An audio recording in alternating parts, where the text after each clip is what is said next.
O Espiritismo é, antes de tudo, uma doutrina filosófica, científica, com repercussões morais, que foi codificada por Allan Kardec na França e que tem a sua origem no Livro dos Espíritos, que foi lançado em 18 de abril de 1857 em Paris, e a partir daí veio um desenvolvimento de um trabalho. A doutrina espírita adquiriu de alguma forma alguns aspectos religiosos, não de uma religião oficial, mas dentro dessa perspectiva do reencontro da criatura consigo própria. A doutrina espírita tem as suas bases, em especial na existência de Deus, na existência do espírito, na realidade da reencarnação, no aspecto evolutivo em que o espírito ele sempre caminha no sentido de evoluir, que não haveria involução dentro do processo da criação divina, e na possibilidade do contato dos espíritos, independente da dimensão onde estejam, a qual a doutrina espírita chama de mediunidade. Então, nós podemos sucintamente apresentar o Espiritismo dentro dessas perspectivas.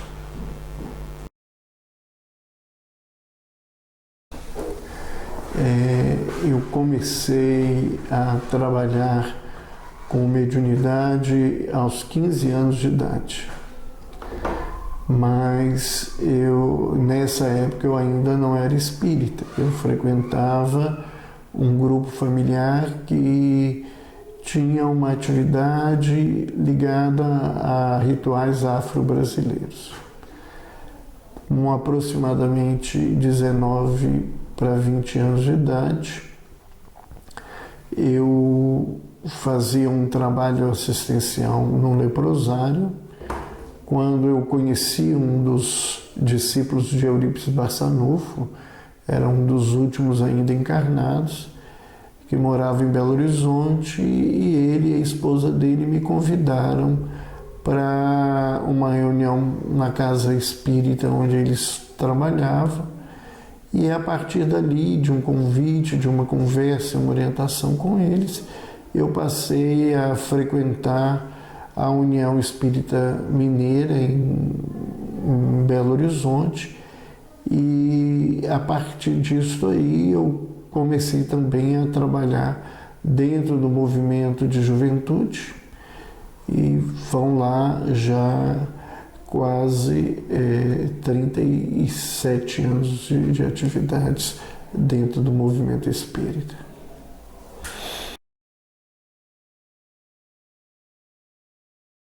Olha, a questão da loucura, a loucura é uma doença, né? E o próprio Allan Kardec, na primeira parte do Livro dos Médiuns, ele se ocupou a mostrar que a mediunidade não leva ninguém à loucura.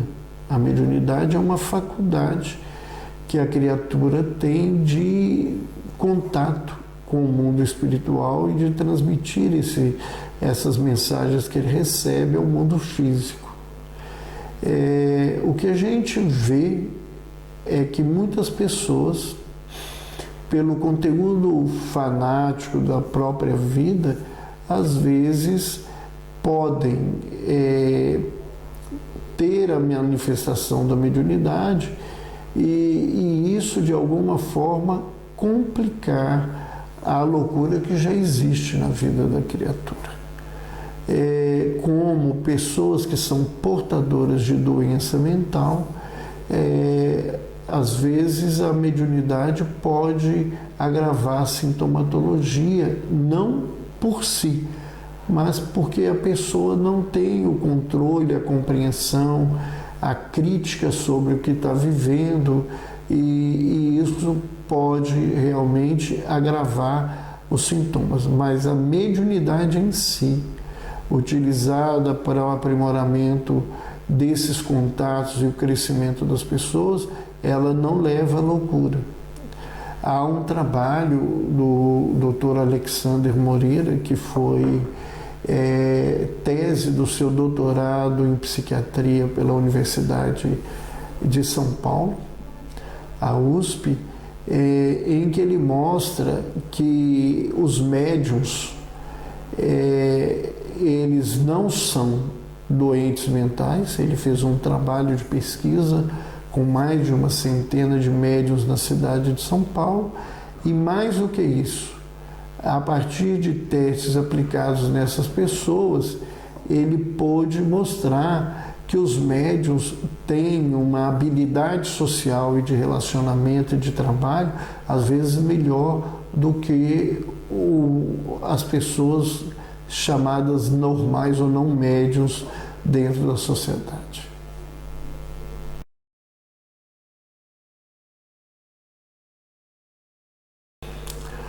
Olha, na prática clínica, a gente que tem uma visão médico-espírita, você várias vezes vê esse conjunto, né, de fenômenos patológicos e fenômenos mediúnicos, ou às vezes fenômenos patológicos e processos obsessivos. O trabalho que a gente orienta as famílias e os pacientes é de fazer um atendimento integral. Então, a medicação tem a sua função no campo patológico, mas a medicação ela não tem diretamente uma ação diante da mediunidade que está descontrolada ou do processo obsessivo. Mas à medida em que você melhora um doente mental, que ele fica mais lúcido, mais seguro, mais capaz de lidar com a vida, ele também vai ter mais equilíbrio para entender esses fenômenos mediúnicos ou obsessivos, separar uma coisa da outra e se melhorar. Mas a gente não trata mediunidade descontrolada com medicamento. Talvez por isso, ou certamente por isso, que a psiquiatria enfrenta um resultado muito pobre, às vezes, com os tratamentos, porque muitos pacientes são tratados com remédios e não recebem uma assistência espiritual adequada, e sem essa assistência espiritual, a parte que não é da patologia não é atendida dentro da necessidade. O que nós temos aprendido também nesses anos de clínica é que você pode usar determinados medicamentos para restringir a mediunidade, né? A gente usa no Espiritismo para bloquear os canais mediúnicos. Não porque ele vai impedir que a pessoa seja médium, mas como ele atua no cérebro. E a mediunidade passa por essa organicidade que é o aparelho cerebral. Ao impedir isso, ele reduz também essas influências na vida da criatura, não por interferir no espírito, mas interferir naquilo que é a captação de uma entidade por parte do médium.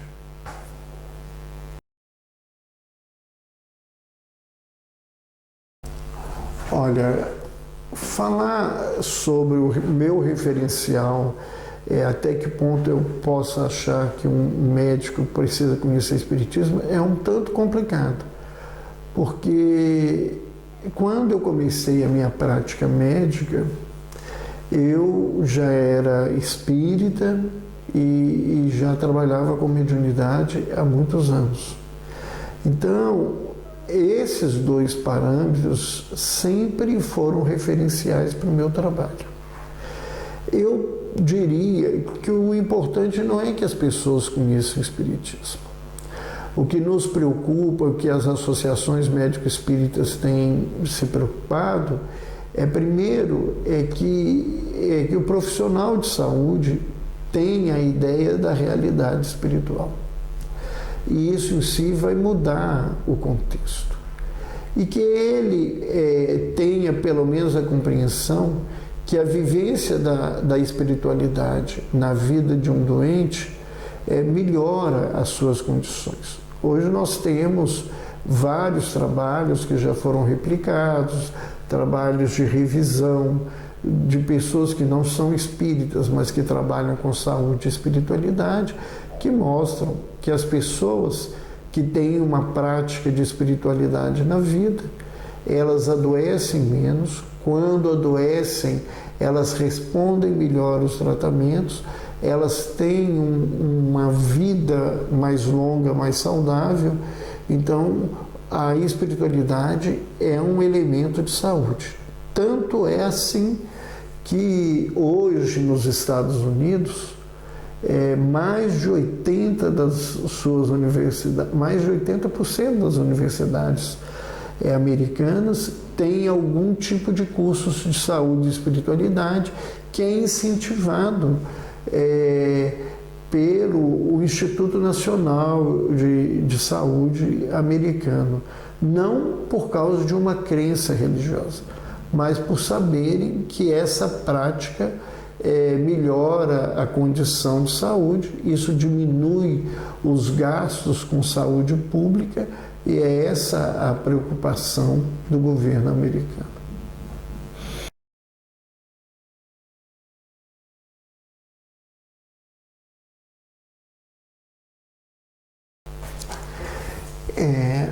Na nossa visão, toda doença é uma doença espiritual. Não que seja a ação de algum espírito, né? Mas a nossa observação, o nosso adoecimento, ele é fruto do desrespeito do homem à lei divina. Toda vez que o homem desrespeita a lei divina, ele entra num processo de culpa e de remorso, e isso vai modificando a sua vibração e provoca mais diversos tipos de doenças. A depressão, né, que é hoje uma das doenças mais graves que a humanidade conhece, ela já é hoje a maior causa de afastamento das pessoas de serviço no mundo. E até 2025 ela vai ser a terceira maior causa de morte no mundo. Por quê? Porque ela, além de 70% das pessoas que suicidam estão em quadro de depressão. E a depressão, ela desencadeia os processos de quadros cardiovasculares e os processos oncológicos. Então, ela é hoje uma das mais graves situações que a saúde conhece. Mas todo indivíduo que fica deprimido, ele, do ponto de vista do pensamento, ele está adoecido. E todas as vezes que nós adoecemos o nosso pensamento, a gente abre campo para se ligar a pensamentos que estão no universo, que também estão adoecidos. Então, qualquer pessoa que tiver uma doença psiquiátrica em crise, estando em fase aguda, ele está em sintonia de obsessão. Não porque um espírito perturba, mas porque ele se vincula, ele se sintoniza com essa situação. Então, o indivíduo que está deprimido, ele sempre vai ter ao redor dele energias espirituais negativas que agravam a sintomatologia que ele apresenta.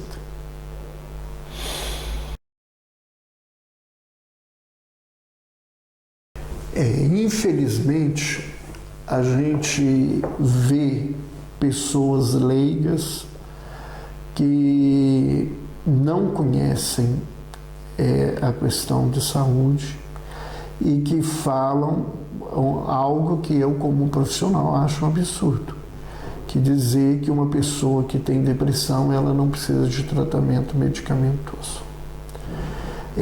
O que a gente vê é que às vezes as pessoas falam que estão deprimidas e não estão. Há uma confusão muito grande entre estar triste e estar deprimido, no sentido de precisar de tratamento.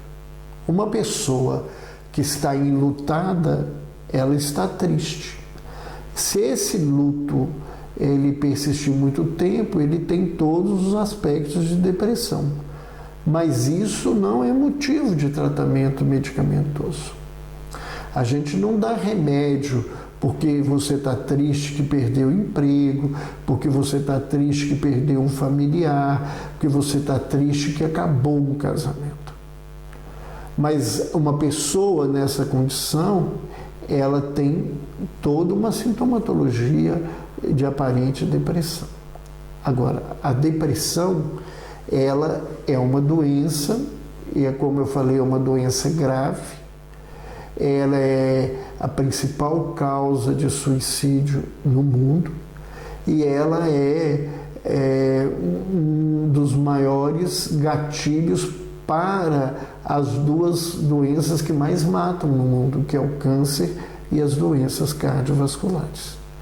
Então, você se utiliza do remédio para diminuir esses sintomas e para melhorar esse quadro.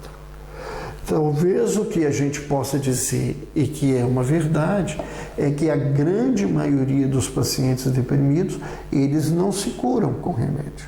Os remédios diminuem os seus sintomas, os remédios melhoram o seu quadro, mas persiste um grande fator, que é que, na verdade, se você não se transforma intimamente, você não se melhora, você não entende o objetivo do adoecimento na sua vida, você vai continuar carregando problemas na sua caminhada. Você pode até desaparecer uma doença, mas vai aparecer outra para te chamar a atenção e mudar a sua caminhada.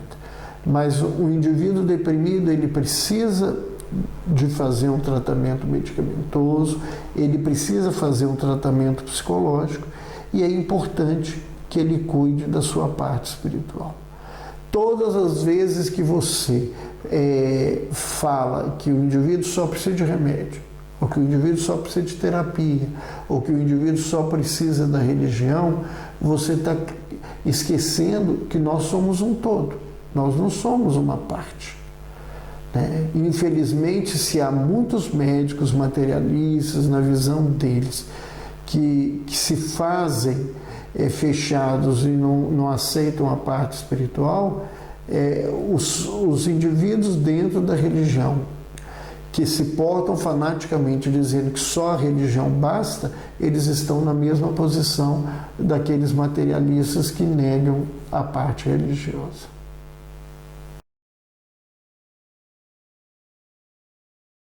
Olha, existem vários adoecimentos, sejam neurológicos, como a epilepsia, ou sejam psiquiátricos, como processos com sintomas depressores ou com sintomas psicóticos, que pode aparecer uma mediunidade atormentada. Para fazer um diferencial desse, a primeira coisa que a gente orienta é que se busque um profissional da área de saúde e que tenha pelo menos uma abertura para pensar na questão espiritual. Por quê? Porque nós temos que cuidar primeiramente daquilo que é mais grave, que é mais complicado para se fazer. Então, se a pessoa tem uma doença, ela precisa ser tratada. Se depois que você faz todo um processo de avaliação, você não encontra nenhum fator que justifique aquele adoecimento, você pode e deve pensar que aquilo tem um aspecto espiritual e pode ser um aspecto mediúnico. Mas você, para fazer essa avaliação, hoje inclusive existem tratados de psiquiatria que diferenciam fenômenos chamados psicopatológicos dos fenômenos de experiências místicas ou espirituais. Então, não é uma coisa só nossa dentro da religião. A própria ciência já dá algumas dicas que existem coisas que são diferentes uma da outra, mesmo que eles não aceitem a questão espiritual. E é preciso que você faça um acompanhamento da criatura. Você não pode fazer um diagnóstico por um fenômeno. Você tem que fazer um diagnóstico por entender a evolução da vida daquela criatura, a repercussão daquele fenômeno na vida da criatura, o contexto social, o contexto familiar de tudo isso que está vivendo. Então, a gente tem muitas pessoas que parecem que são epiléticos e que na realidade tem um processo mediúnico, né?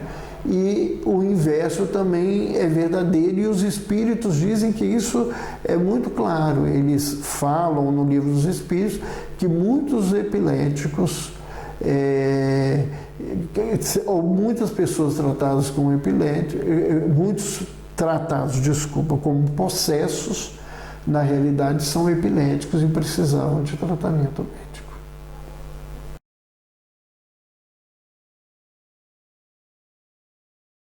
Olha, a minha caminhada e o que me levou a se interessar pelo Espiritismo, primeiro foi esse trabalho que a gente fazia em um leprosário, num hospital de rancenianos. E eu não era médico, eu era voluntário nesse trabalho. E sem saber, porque eu não era espírita, mas acreditava, como muita gente que era, trabalhando com Umbanda, as pessoas chegavam e nos pediam para dar passes nelas. Então eu não tinha essa experiência, essa coisa do que o Espiritismo faz. Então, usando o Evangelho segundo o Espiritismo, lendo e acompanhando, eu comecei a me interessar por aquilo que eu estava lendo ali, né? E quando eu fui convidado a conhecer o Espiritismo, o que mais me marcou, o que mais me chamou a atenção foi o estudo, como que o Espiritismo clareava e ampliava aquilo que a gente tinha aprendido dentro da visão católica. Isso para mim foi muito importante, porque muita gente, né, pode falar assim, mas e a mediunidade? A minha mediunidade é anterior a isso.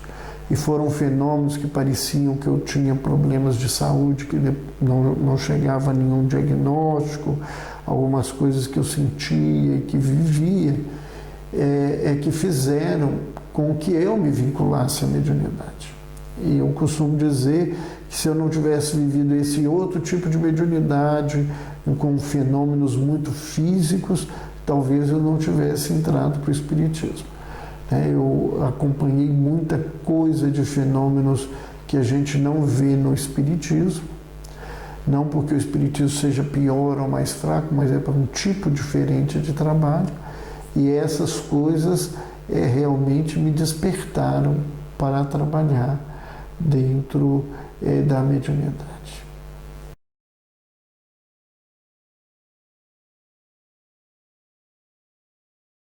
Eu já há muitos anos, né, eu tenho a oportunidade de vir a Portugal, né?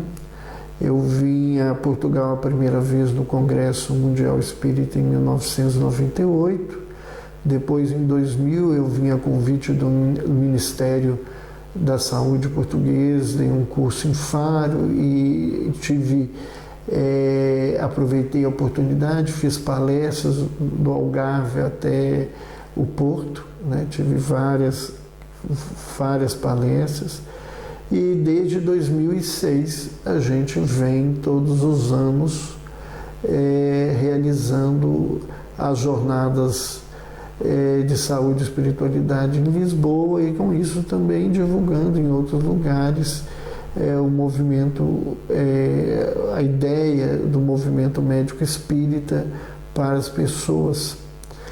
E o que eu vejo não é nem para o movimento espírita português, mas é para o movimento espírita em geral, né?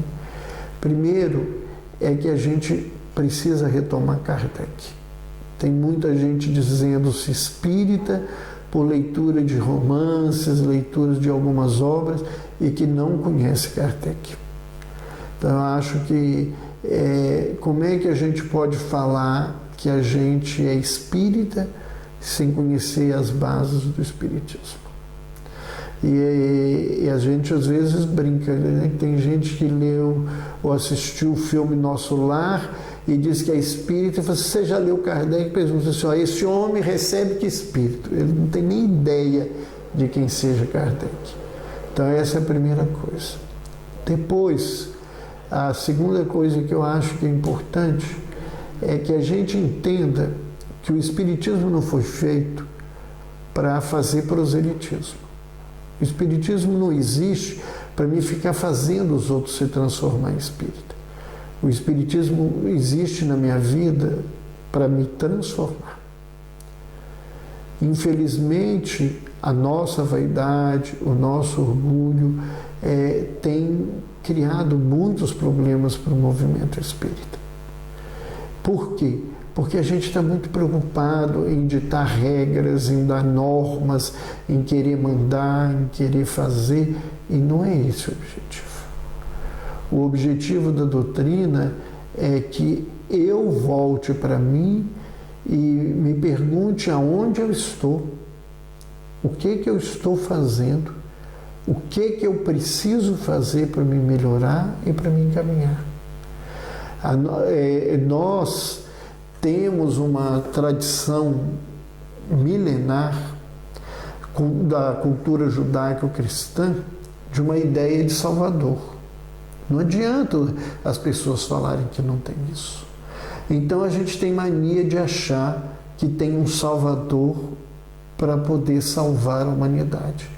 E na nossa pretensão, a gente acha que a gente é salvador dos outros. E nenhum homem salva nenhum outro homem a não ser ele mesmo. Então, a nossa grande missão, como diz Chico Xavier, um grande médium brasileiro, num livro do Carlos Bacelli chamado O Evangelho de Chico Xavier, a nossa única e grande missão é retornar ao mundo espiritual melhor do que quando nós chegamos na vida. Enquanto as pessoas não entenderem isso, nós vamos fazer do movimento espírita uma outra religião, um outro movimento hierárquico de outra forma, criando problemas e dificuldades que não tem necessidade. A doutrina espírita não foi feita para a gente apontar o dedo para a dor do outro. A doutrina espírita foi feita para a gente apontar o dedo para a nossa ferida e cuidar dela. E diante da ferida do outro, a gente ter os braços abertos para acolher e amparar quem sofre e não aumentar a dor e a culpa de quem nos busca. Eu acho que essa é a grande mensagem que eu tenho me preocupado em levar para o meu coração e para os corações que me escutam.